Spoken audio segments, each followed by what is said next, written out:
பெருந்தலைவர் காமராஜருடைய 122வது பிறந்த நாள் விழாவை தமிழ்நாடு காங்கிரஸ் கமிட்டி தலைவர் பெருமக்களோடு இங்கே கொண்டாடி வருகிறோம். இன்று மாலை கன்னியாகுமரி மாவட்டம் நாகர்கோவிலில் மாபெரும் மாநாடு நடக்க இருக்கிறது. அதில் தலைவர்கள் எல்லாம் பேசவிருக்கிறார்கள்.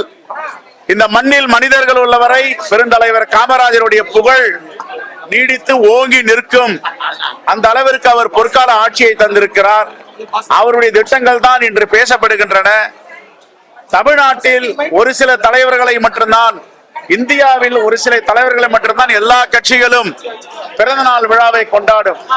அந்த வகையில பெருந்தலைவர் காமராஜருடைய பிறந்த நாள் விழாவை அனைத்து கட்சிகளும் கொண்டாடுகின்ற மாபெரும் தலைவராக அவர் பரிணாமம் பெற்றிருக்கிறார். இதற்கெல்லாம் காரணம் அவருடைய எளிமை, நேர்மை, உழைப்பு, காங்கிரஸ் பேரியக்கத்தின் மீது உள்ள நம்பிக்கை. இப்படிப்பட்ட தலைவர்கள் ரேர் அண்ட் ரேர் என்று சொல்லுவார்கள் ஆங்கிலத்தில்.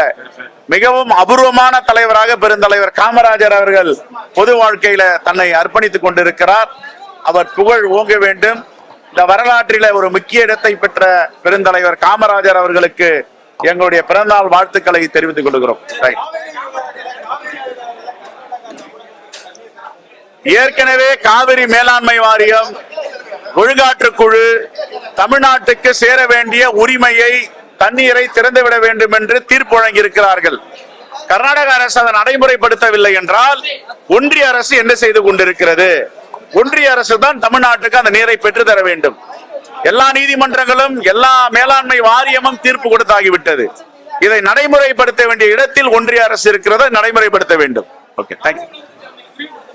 இன்று காலை நான் கலந்து கொண்டேன். காலை உணவு திட்டத்தில் கலந்து கொண்டிருக்கிறேன். மாண்பு முதலமைச்சர் அவர்களுக்கு வாழ்த்துக்கள், பாராட்டுக்கள், நன்றிகள்.